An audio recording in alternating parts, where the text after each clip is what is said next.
which also represents the story of very many Ugandans that have endured human rights violations for the last 36 years.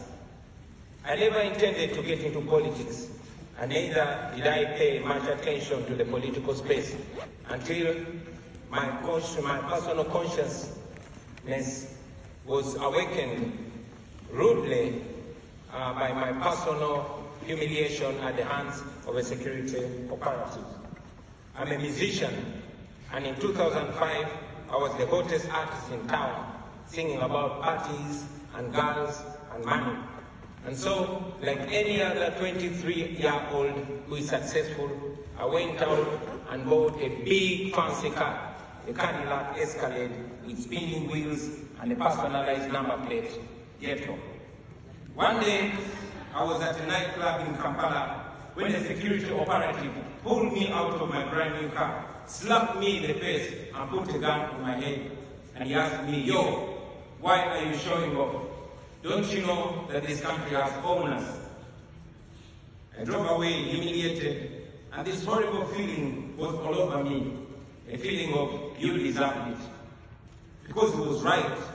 I thought I was safe as a celebrity, partying with the rich and powerful military generals, whining and dining with them. But I did not know that it didn't change the reality. The reality that I was just a boy from the ghetto, and that I would not be free from their oppressive rule until everyone in Uganda was free. That incident reminded me of the humiliation that many Ugandans face every day. I couldn't forgive myself for having allowed my temporary and deceptive comfort and elevation from society to blind me from the plight of my fellow disadvantaged people. And I decided on that day that moving forward, I would be a voice of social justice. For 36 years, Uganda has been under the rule of General Yoweri Museveni. More than 85% of Ugandans have never seen another president in their lifetime. Not because the law allows it, no, but because he has always changed the constitution with the help of a compromised parliament, and he has always rigged the elections with the help of a personalized military.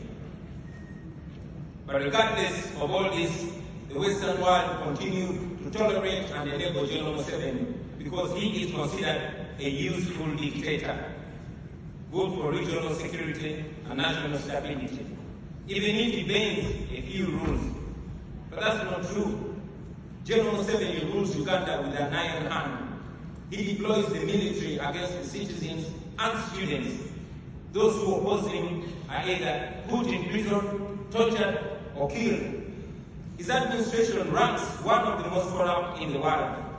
His family members and henchmen have plundered our nation at the expense of healthcare, education, and other social services. So, sitting there in my fancy car, beaten and humiliated, I knew I could not stay silent anymore. So, for the next 10 years, I dedicated my music to the plight of the common Ugandans and the fight for human rights. In 2016, General Museveni rigged the election and declared himself president again. And that's when I decided that if the parliament could not come to the ghetto would go to the parliament.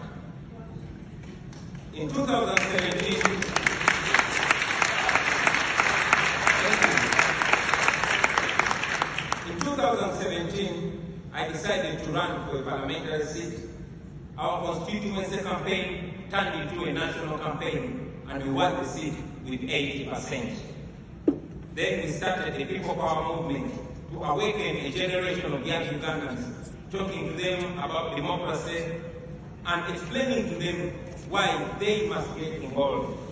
This annoyed General Museveni, and from then we were branded as enemies. In 2018, while on a campaign trail in the northern Ugandan district of Arua, General Museveni decided that it was too much for him to take. He alleged that our supporters had torn his motorcade, and for that reason, the military was given orders to shoot and kill. I had just stepped out of my car when suddenly I heard gunshots. Bwah, bwah, bwah. My driver and friend, Yasin Kauma, was shot dead in the car seat that I had been occupying just a few minutes earlier. I took a picture of him and tweeted it, him lying in a pool of blood. I tweeted it with the caption, "Police has shot my driver dead, thinking they shot at me." And then the Special Forces Command, a section of the military that is led by General Museveni's son, Moses Kanyuka, started hunting for me. For the next 8 hours, I hid in a random hotel room as they broke down every single door looking for me. Meanwhile, my tweet went viral, and suddenly the entire world was watching Museveni. So when they finally found me, they did not kill me, but they tortured me to near death. I was detained in a military base for several days. Not even my family knew where I was. I later learned that people protested in very many parts of the world calling for my release. And for this,